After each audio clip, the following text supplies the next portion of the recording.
Hi, Paula. Hi, Xenia. Welcome to Lore Actually, the podcast where we discuss fiction. Yes, that's right. Welcome, everyone. We're in the middle of romance adaptation boom. Emily Henry's being adapted, fantasy romance is getting adapted. Every best-selling love story is getting optioned, so I wanted to talk about romance in general. Bridgerton, because I just finished Bridgerton season I have 4. thoughts about Bridgerton. Yeah. I know. Maybe it's me being in the middle of my luteal phase, but I cried through the whole second part. Oh my Literally. God. You're so soft. I don't think I even got teary-eyed, like even remotely. Maybe that makes me a sociopath. I don't know.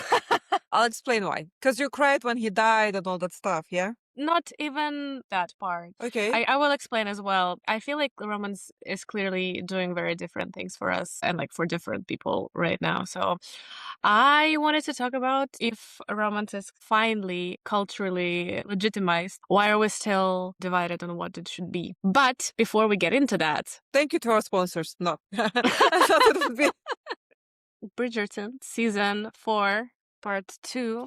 best part of Bridgerton season 4 part 2 was the Charlie XCX 360 on violin.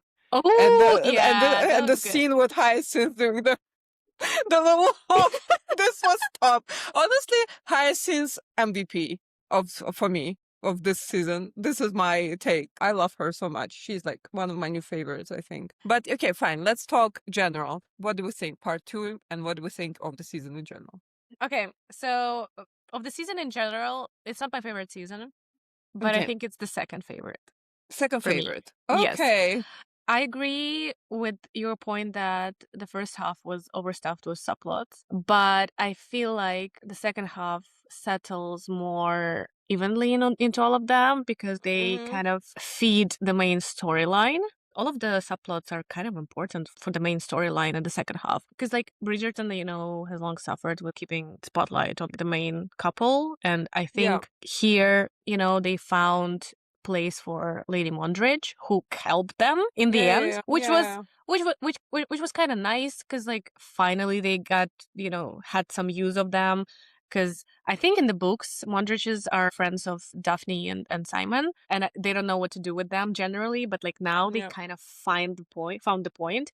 For me, it's the most emotionally mature season. But also, I get why people might not like it because it dips into realism a lot. I guess that like Bridgerton is a kind of a fairy tale-ish kind of thing. But I really loved that the story was a bit more realistic because I mean Cinderella's story is about fantasy and reality and how they kind of interact and like how they conflict, and I feel like they had to include this like reality realism thing. So this is my take. What do you think? Okay.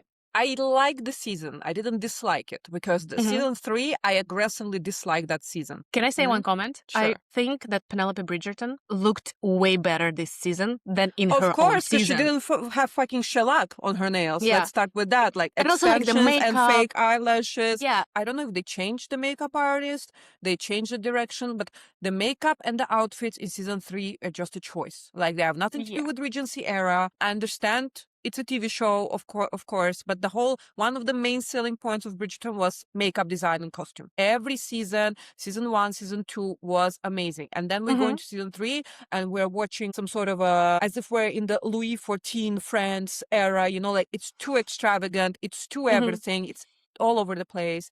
And this season we reined it back a little bit. I still prefer season 2 and season 1 makeup and hair.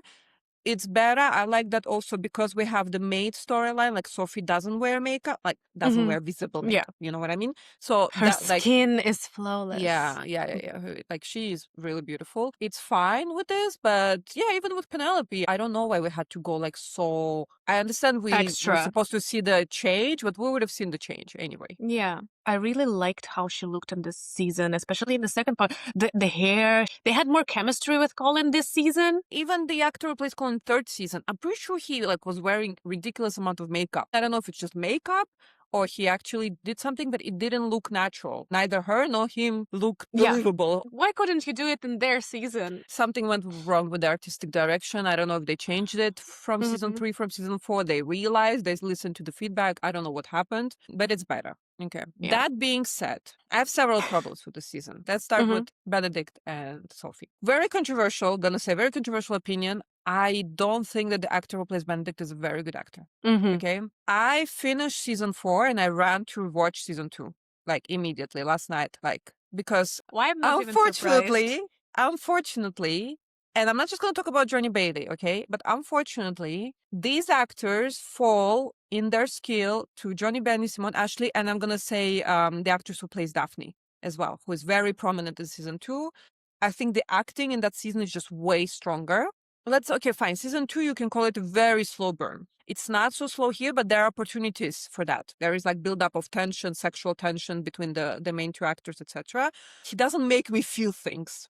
Like, I don't know, Benedict. I also think he looks like, I'm sorry, not to sound ageist, but way older. He's like 10 years or something, 10 or 9 years older. But he looks 20 years older, is what I'm trying to say. I'm sorry. Okay. In season 2, he's cute, actually, like he's cute, he's flirtatious, he's funny. And I understand the point, when a Bridgerton falls in love, they go feral, they go crazy, la la la. Yes, they go crazy, and yes, Benedict is maturing, but you need to keep his kind of humor. Like, I feel like we're losing his personality a little bit. And this is kind of his, selling point. And, I really like the scene with Violet and him, where like she says, Anthony is exactly like your father, but you're my son.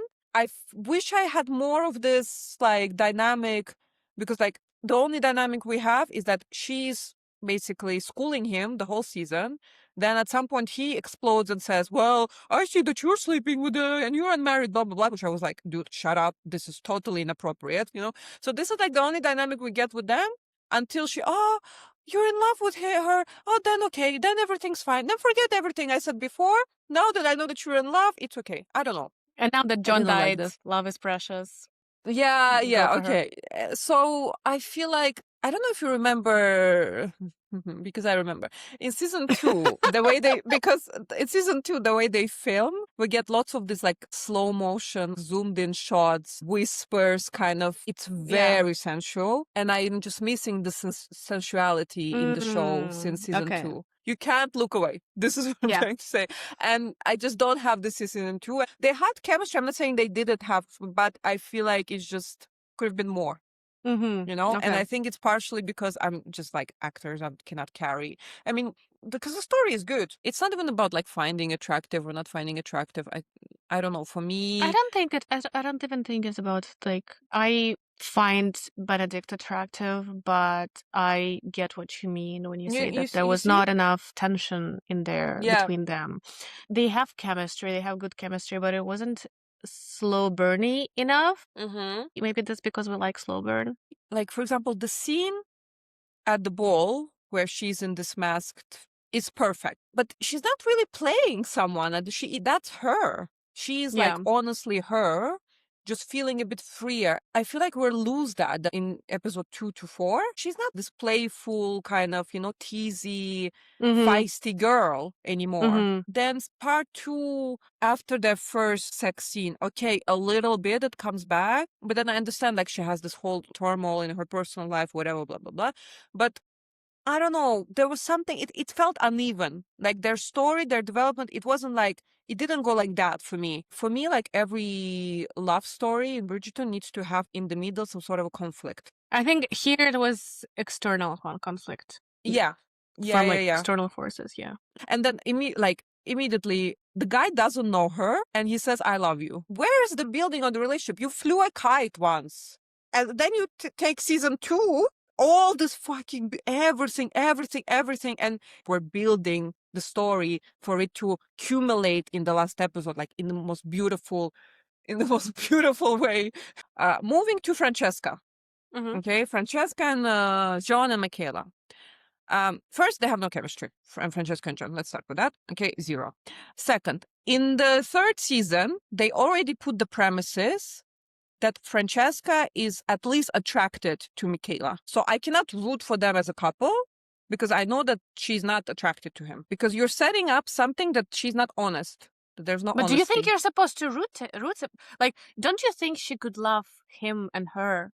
But like, she clearly loves him. She does, but then I don't feel sorry for like the couple breaking. You know, of course, like it's sad that he dies and all that stuff, but like I cannot be invested in so much like screen time for a couple that's like not real. We're preaching the whole thing like, oh, you need to marry for love, but it's not the kind of love that Bridgerton preaches. But she doesn't know that.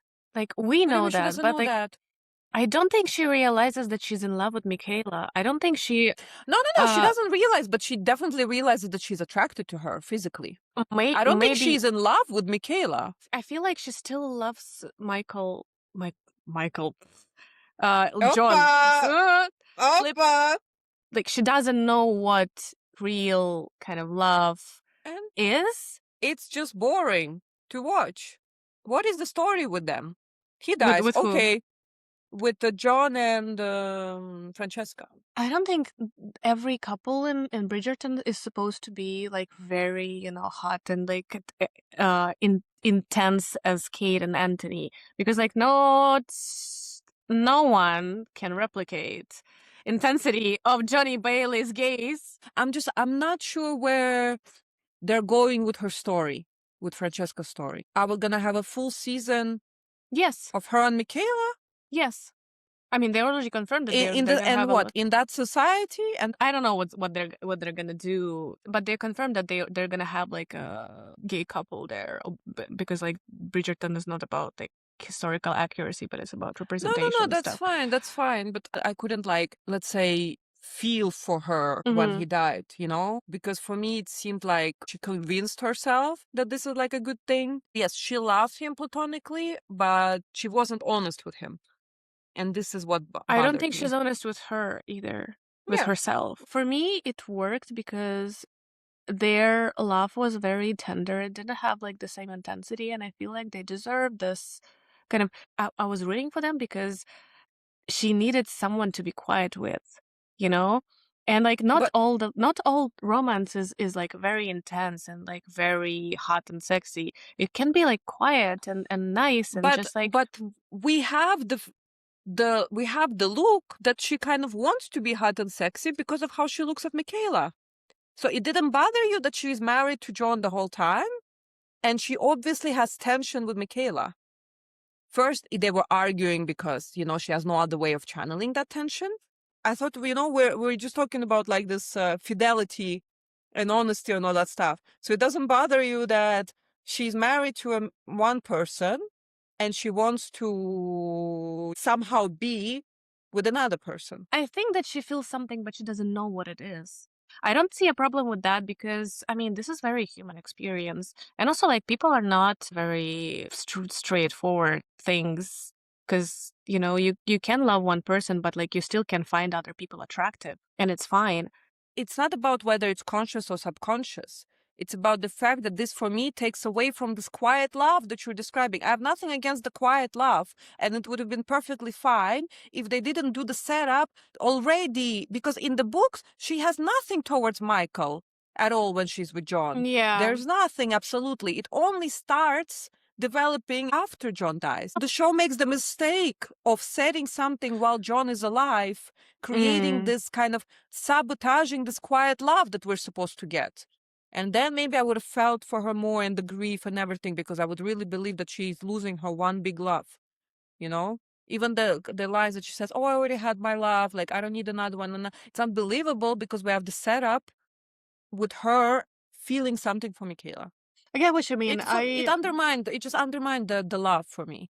Yeah. Moving I on. feel I feel like I really liked Francesca's storyline because, I mean, for me, it kind of it wasn't conflicting with her character. I think she's very like naive and she kind of grows into herself slowly. They really show that she loves John, and it was so cute when they were like, doing the jigsaw puzzle like together, and then he dies, obviously, and I cried there. But this was not the most devastating moment for me, to be honest, in the season. Was it the examination, the medical examination? Oh no! Oh my God! This was very hard to watch. That one for me, I think the worst to watch. That was the hardest to watch, I think, for me. It was very. I mean, this episode was quite dark. I actually liked Yeah, that it yeah, was quite dark because it. I yeah. mean, as it should be. But this season is probably definitely the darkest. I mean, obviously there's like major Yes. character death, but in general, like the topics of grief are being explored way more. But also, Sophie's story is quite dark, to be honest. Like, Yeah, like going to prison, you mean? I mean, going to prison, thinking that her father abandoned her, and like all of Yeah. this kind of Yeah, yeah, yeah, yeah, Araminta yeah. is just like vile Evil, human yeah, being. yeah. I feel like She's she didn't get like enough punishment at the end. Like I feel like we watched yes, this woman be vile for 8 episodes, and in the end she just like gets to move on with her life. The yeah. only bad thing that happens to her is her older like daughter doesn't get married, but then her younger daughter does, and still gets like a good match. So what actually happens to her? Nothing happens to her. I think like she goes to countryside or something. Yeah. Okay. That's Fine. it. Wow. I think in Great. books it's almost the same, but Yeah. I don't remember. But yeah, I also felt like I wanted her to be punished more. Yeah, for sure. So what was the darkest moment for you in the show? I mean, not darkest, but like when I was sobbing uncontrollably when the last ball where Benedict and Sophie are dancing. And Lady Mm-hmm. Dunbury and the Queen are sitting and they start laughing and they start crying. I And honestly, I was I was like emotional during that scene as well. I had like a tiny, tiny like tear in my eye. That was beautiful. That was a that was beautiful really moment. beautiful. Like Yeah. when they start crying and then laughing and the Queen is like, oh, I command these to stop. Stop. Yeah, yeah, yeah, yeah, yeah, yeah. It was so emotional. Also the music that played the night we met Yeah. Oh yes, yes, yes, yes, yes, was yes. such Oh a good yeah, yeah, yeah, yeah, choice. yeah. And it Very good was choice. Yeah. yeah, I just cried Yeah. and yeah. I But think again, like Agatha and the Queen were more intense for me than Benedict and Sophie. The last dance in Bridgerton is mhm, always this mhm. culmination of emotions, like Yes. whether it's with Simon and Daphne or like Kate and Anthony, it's always this kind of intense moment of love and connection and whatever. Yeah. And it just did not give. I'm sorry. It just wasn't giving. I don't know. Maybe it's guys, controversial opinion, okay? Maybe it just wasn't giving for me. I feel like it really the season it really benefited from side storylines in the second half. Yes, actually, yes. This is the thing. The second half, yes, but again, because I feel like some of the actors in the storylines, like I don't know, Lady Danbury or whatever, or Violet, are stronger actors than the main storyline. Yeah, The do you like do you agree with the choice that they made Violet to break up with this guy? Like not agree to the but I don't think marriage? she doesn't want to break up with him. She just Yeah, wants I to mean, be my be mistress. casual. Yeah, exactly. She just doesn't want to be married again. And I Yeah. fully like she's saying, my whole life I've been either a mother or a wife, and I want Hmm. to be something else. I support this. I love it. It's just he is, you know, too weak Yeah. to meet her there, to be there for her because men are I love the guy insecure. though. Men are insecure, and it's like this. So he feels Yeah. like, he loves her. He needs to be her husband, and he doesn't see what she needs. Yeah. Wow, big surprise. Another storyline where a man just cares about his feelings. I was not sure if I liked it, but I understand why they did it. So You know? I kind of understand, like, Like she has to, go off Queen. Like yeah. I'm Team Violet. When I support her I in mean, everything she Violet is does. amazing in Yeah, in yeah, this yeah. season. Yeah, she's absolutely, and she's so unhinged also. Yeah, I like yeah, when she's like, and the brother to the Duke of Hastings. And I was yeah. like, you go off, Queen. And I like that's the fucking Simon, and they're like he's aura farming even when he's not there. Like the Mhm. guy hasn't been in the show for 4 seasons, and Yeah. his name is like, I feel like at this point they should recast him and Daphne. I mean, no, I think Phoebe Dynevor said that she wants to come back. yeah, it's him who doesn't want to be back, right? Yeah, It's it's him this who doesn't. And Renajin Page, I'm yeah. sorry, and now he's playing in some weird romance comedy. Have you seen it? Yeah, yeah, And I'm yeah, just yeah, like, yeah. is this why you left Bridgerton? I don't think it's even about the money because I Mm, like Netflix can meet the demand. Like Johnny Bailey got paid, I read, as like way more than like Benedict for the 3 scenes that he was in because he's just like a really? different. Yeah, yeah, yeah, yeah. I mean, now He's just he's he's a different tier actor. Like, but obviously Netflix can afford it. I'm sure they filmed like all of the scenes with Simone and Johnny in like 2 days because yeah. he's in a weird moment there. but he's not at the funeral of his sister's husband. But Kate is at in a weird scene, sitting in a room discussing gossip. And then she's at the wedding, but she's nowhere else. This was my favorite part, by the way, in case anyone is interested. Of course. How many times have you rewatched it? Okay, the scene with the argument, 3 times, maybe. That scene is very good, and the actor who plays Benedict, he actually he was okay. He still is not on the same, you can see there's just a different level of acting. I'm sorry, but I will die on this hill. I really get why you like Anthony as a character. Because why? Why? This is Kale? It is fucking the same type of man. Because what can we say? She has a type. I was watching these scenes and I was so annoyed with Anthony. I love him, but I remembered, because I haven't rewatched in a while the second season, and I was just I remember how annoyed I was with him in the first season, and I remembered how annoyed I was with him in the second season as well. And I really love their season. I obviously love Johnny Bailey. It's just I remembered that was this slight hint of annoyance at him because of his self-righteousness. I'm just what the fuck? I'm so annoyed at him right now, even though I love him, but I really get why you love him. In all fairness, Anthony annoyed me in the second season as well. The moment, and I watched that scene yesterday because I went to rewatch the whole old Kate and Anthony scenes. This is probably the 8th time I'm watching, I think, at this point. I'm not even kidding. Guys, just leave me be. And the moment where he runs out of the house after their scene in the study the next morning, he was like, wait, I need to speak to you. And Kate thinks it's her, and she was like, of course. And then he was like, I was talking to Miss Sharma. I was like, and then he proposes. That scene, it's not for the weak. This scene, I was like, how did I even forget about this scene? Because he's just a fucking menace. So, but he didn't annoy me this season. I mean, I understood where he's coming from for everything. I mean, obviously, I understood where he's coming from. So, and he's so sweet with the baby. The scene with the baby is so sweet. And I wish we got more of them being parents. But at this point, I don't think I think at this point, you would be happy with 30 hours of watching them, as a reality season. Yeah. Side season, please. Oh, also, moment where I cried. Marley and Featheringtons when she came back. When Marley came back, that was sweet, I cried. And oh my God. Are you? Yeah, you are in your literal phase. Yeah. Okay, fine. And also I cried when Eloise was at Cressida's house. Every just a bit of heartwarming moments, I was just sobbing. I don't know what happened. My mother was looking at me what the fuck is going on all this Yeah. So yeah, I think that's why it works for me. But I always critique movies that make you cry because people leave the movie thinking that they liked it because they cried. But I don't know. I feel like it's...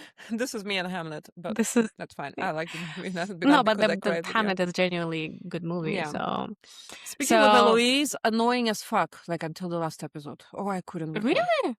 Oh yeah. I couldn't with her. She was so mean to Hyacinth. Yeah. But at the last 4 episodes, she was fine. We are not getting any character development with this girl. Well, we got it in the last episode. Yeah, in the last episode. But for 4 seasons, we're watching the same character, the same I don't know what they're gonna do, what kind of shenanigan they're gonna come up with for her season. Because again, I don't know how she will carry a romantic storyline. Yeah, me neither. We'll see. I think her season is gonna be the next one. So next one should be. If they will film Francesca's season, people will say it's too early for her. Yeah, we'll see. I don't know. Maybe they will create some kind of drama. I mean, now that they have new Whistledown, it's gonna be... I don't know. I think it's Varley. Do you think it's... Who do you think it is? I think it's Varley. Or I don't... Also, at the same time, I'm not sure Varley is educated enough to write. No, yeah, I don't think so. I think it's Eloise or even Hyacinth. Anyway, it was fine. I just wanted to ask you, what exactly do you need from romance? Because We definitely like different things with you, Yeah. which is obviously fine. It's just like I really want to know your perspective because, like, for me, the fact that they kind of dipped into realism in this one, it made sense, and I feel like I would be bored, for example, if they would focus more on Benedict and Sophie. You know what I mean? I would have loved more build up Mm-hmm. to them. I feel like we don't really get like they only spend time at this cottage. They're there for what, a couple of days, maybe. We get in Yeah. total 3 scenes, maybe. The kite scene and then like maybe 2 more, and then that's it. They're all over each other. So Like, you basically prefer like I soft burn, yeah, longing, slow yearning, burn, yearning, bring back the yearning. yearning. Yeah, definitely not enough yearning in this season Mm-hmm. for me. Even third season had more yearning from Colin than Yeah. this season. It felt like the moment they're in the same room, they would just jump each other's bones. Mm-hmm. But I really liked when she said, "Would you have kissed me if I weren't a mate?" Because I think Mm-hmm. we get more yearning in previous seasons because these are noble men and women, Yeah. and these characters have to restrain themselves. Yes. Otherwise, they will be ruined. No, And she he was when she was like scolding him, it was actually appropriate. And yes, very I like, reasonable. yeah, very reasonable. Benedict kind of allowed himself huge liberties, Mm-hmm. which I didn't really. By the way, this season, dare I say, the steamiest since season one. Yeah. Lots of sex scenes, a Yeah. lot, and like quite explicit. But that's not why I'm watching. I don't really care. I mean, Yeah, yeah, me neither. season two has one sex scene, so that's not why we're watching. So yeah, definitely, I would have loved for the first part to build the love To build more, up. and then it can like the first kiss or the first kind of revelation happen at the end of episode 4, versus it's Mm-hmm. already episode 2. We're already all over each other. Okay. Yeah, I And for see. me, that kind of killed. That's why I'm saying the momentum was not The there. So moment. like we're Mm-hmm. peaking, then we're dropping again. Yeah. Okay, I I see. like, but yeah, I like enemies to lovers, but even besides that, I need a conflict. Like, even if it's not Mm-hmm. enemies to lovers, there You needs to be mean between them? yeah, but Okay. like, there So needs to there be was not some, enough conflict for you. no, Okay. no, not enough Mm-hmm. conflict, just like in the final episode, maybe. It was more about her Being a internal maid, yeah. conflict, external Yeah. circumstances, Circumstance. but he just wanted to be with her. Like, he didn't see almost Yeah. any obstacles. There wasn't really much of him considering like, oh, I'm not going to see my family. I'm going to abandon my family, blah, blah, blah. So I would appreciate, because, Bridgerton is a show about family. So I would have Mm-hmm. appreciated if he had more conflict about that, and maybe even discussed with her this. And he never Mm-hmm. discusses this point with her. Yeah. She kind of brings it up. It's like, it's fine. It's okay.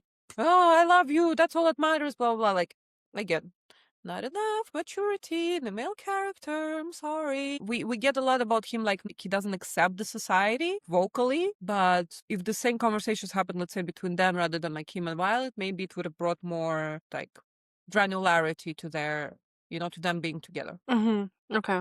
And yeah, chemistry. Like, have the fucking sexual tension, have the chemistry, have the whatever. Like, they have it, but for me, like, it's because the actor of the Benedict looked way older than her. It's just not giving. I mean, I don't know. I don't even argue, like I agree with you. I Mm-hmm. agree with all your points. It's just like interesting how for me they weren't even like that important. The whole storyline was more interesting than their romance, I think. Yeah, You know what I mean? yeah. But this is, you see, we watch Bridgerton for different things. Then, Mm, like, I think I watch for the romance, and if I don't get for me, the yeah. selling thing about Bridgerton is the romance. I mean, you do the Yeah. setup of the first 2 seasons, Mhm. where you have the couple is the story. Mhm. There's no others. There's a tiny Yeah. bit of other stories, but the couple is the story. Yeah, I get what you mean. I also watch for romance. It's just I think in this season it didn't hit me as well as like Anthony and Kate's season. I was just like appreciating the other parts more. You know what I mean? Yeah, but you appreciate the other part because the main part is not giving. Yeah, Because I agree. you have a fairly interesting side storyline in season 2 with the Featheringtons and that Yes, dude, and and that's a good I don't storyline. remember that. No, I remember it now, but like I That's not rarely what you remember. think about Yeah, when you think about the season. And here, when you think about season 4, you will think about the side stories. You'll think about, yeah. again, side. We can't really call them side because they all got equal amount of Mhm. story time. Like, it's kind of now giving like, yeah, more like Downton Abbey. More like Mhm. shows shows where you have like literally several main characters, but it didn't used to be like that. This is what I'm thinking. Like this is now like an ensemble maybe series, but it wasn't in the first 2 seasons. So that's fine. It's fine. It's fine. I don't mind. I will need to get my dose of romance elsewhere, you know? Yeah, but do you notice like how people actually start taking romance more seriously right now? Like all of these like adaptations coming out and like the books. I mean, it's always been a very not a very popular. It was like the most sold out genre in books, but like now there are so many romance adaptations that it's like crazy, and all of Emily Henry's being adapted. Like even you know like Fourth Wing. I mean, I consider it to be romance, and I feel like it's not even shameful to say that you read romance, you know, because before I think it was also like kind of internalized misogyny, obviously, because when you think about romance, you kind of think about that it's for women, and then it comes back to misogyny. But I feel like now I don't even flinch when I say that I read romance or watch romance, and I just like it's totally legitimately like good genre and like entertaining. So this is the thing. 90s, 2000s rom-coms are elite, you know, unmatched like time in our history. And these were not only like great stories, but great movies. Great like movies, people sit down and rewatch like, you know, 10 Things I Hate About You, or I don't know, things like that. Iconic. And these are purely romance movies. Like there's no, you know, romance or rom-coms, whatever. Yeah. And then somehow in the last, like, I would say 2010s and further, because you do have like a couple of good movies, like I love Crazy Stupid Love, for example, you know, things like this. You do like have like good rom-coms, but it dropped a little bit. Like the genre dropped. There wasn't like good movies coming out, no good series, especially after all of these like Gossip Girl stuff like that finished. At some point, it became not maybe profitable, and now people are realizing that there's so much money in the romance genre. All of the prime productions, there was this like After You, after blah blah blah, there's like 8 movies or something like that there. 8? 7 or 8 Who movies. watches them? Yeah. A lot of people. I watched them. I've seen all of them. Really? Yeah. The whole Your Fault, My Fault, the Spanish series, also huge. And they're making London, they're making Paris, they're making whatever. Netflix as well. There's so many, especially book adaptations of romance, because people are eating it up. Because original love story now to create is very difficult.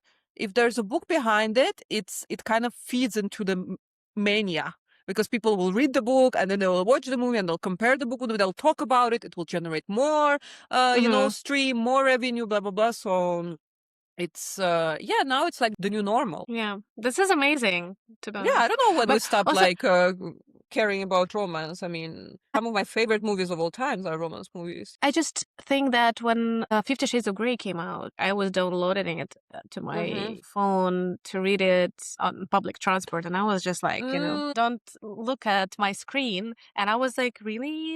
You know what I mean? You know what? Actually, things like 50 Shades of Grey, and I would say also Twilight, contributed to the genre being taken as cringe. Yeah. You know? Because they're not good movies. Now Twilight is a kind of a classic. Yeah, but it's like camp. Of its own. Yeah. It's camp. Yeah. And again, I would say just the first movie. The whole movie is a huge meme. So you sit down, you watch it. I mean, it's a great time. You're not like even taking it that seriously. You know, it's like exactly, it's a classic, but in French they say second degree. It's not serious. It's the next level. And these movies have kind of contributed exactly to people not taking it seriously. Yeah, exactly. And that, oh, it's just for women, or it's just for this and that, like, you know, oh, it's just like about sex. But like it always was just for women, you know. It always like always only women were reading it, and like people didn't consider it still. It was more about like only a woman can like something so bad. Yeah, if they like it, it should be bad. I think I understand why we're different, because for me, I cannot watch I cannot watch Your Fault, My Fault, this thing. Too toxic, intense for me. I like more calm stuff. I mean, I struggled even with watching Tell Me Lies. Then I kind of came to terms with the fact that it's not romance and kind of could proceed. But I feel like I need more calm and like not anxiety-inducing romance, I would say. Yeah, I need an anxiety-inducing romance. Yeah. There needs to be an element of toxicity in it. I find like I watch series sometimes or movies to see things that are not necessarily happening. Like I'm not looking to relate to any of these characters. Even like when we're talking about Bridgerton, I need to see fictional things happening, that are not happening in real life to feel that part of my life. But yeah, even like Pride and Prejudice, an iconic romance, but why people like rewatch it? Why do people come back to it? Like Yearning. But Yearning is not anxiety-inducing. And Flex. This is what we need, That's why I'm like so skeptical about the remake. I will wait because I really love Jack Lowden. He's so hot. But he's not Darcy. I don't know. We'll see. But I mean, if you see Slow Horses, you will understand why I consider him hot. For me, he's like one of the hottest men alive right now. And then the actress, what's her name? Emma Corrin. Emma Corrin. She's like the go-to now for period drama casting. I'm not sure she's a good choice. Keira Knightley was a perfect choice. If I don't know what to watch, I will put Pride and Prejudice. And you know what surprises me? That McFadden thought that he's not attractive enough to play Darcy. Crazy. I'm just like, what the fuck? But it's better when they don't know. Keep these men humble is what I'm saying, like, because I hate when they know. And when they know. Basically, we're seeing a revival to the early 2000s, late 90s romance. It's, kind of fueled by the fact that there's lots of money in it. It's promoted in like social media. I mean, TikTok, Instagram, all the edits, the famous edits, of couples where people discover the couple for the first time, seeing the edit. And like that brings, more viewers to old movies and also new movies. Yeah, it's kind of not a guilty pleasure anymore. It's more of a cultural force. Phenomena, everything is... Exactly, especially all the streaming platforms are investing lots of money into romance adaptation, book adaptations, which we love. We love as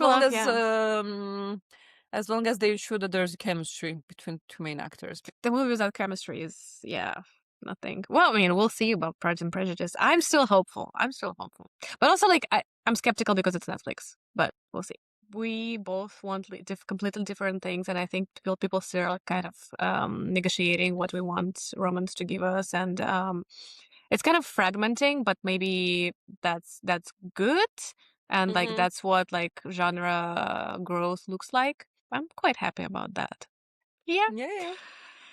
Thank you so much for listening. Thank you, Paula. Thank you, Ksenia. We send you our romance-obsessed kisses from our heart. Yes. Next time we will talk about Wuthering Heights, Marty Supreme. Hopefully Red Rising. We'll try Red Rising. Yes, we'll talk about Industry, season finale coming out. Well, season finale would already been out when this episode is out. Just a little teaser, season 4 Elite. Dare I say, as good as Succession. So we'll talk about all of this and something else. And Oscar is soon. Yes, Oscars are coming up. We're ready for that. Voila. Thank you all so much. Thank you. Have a nice day. Bye. Bye.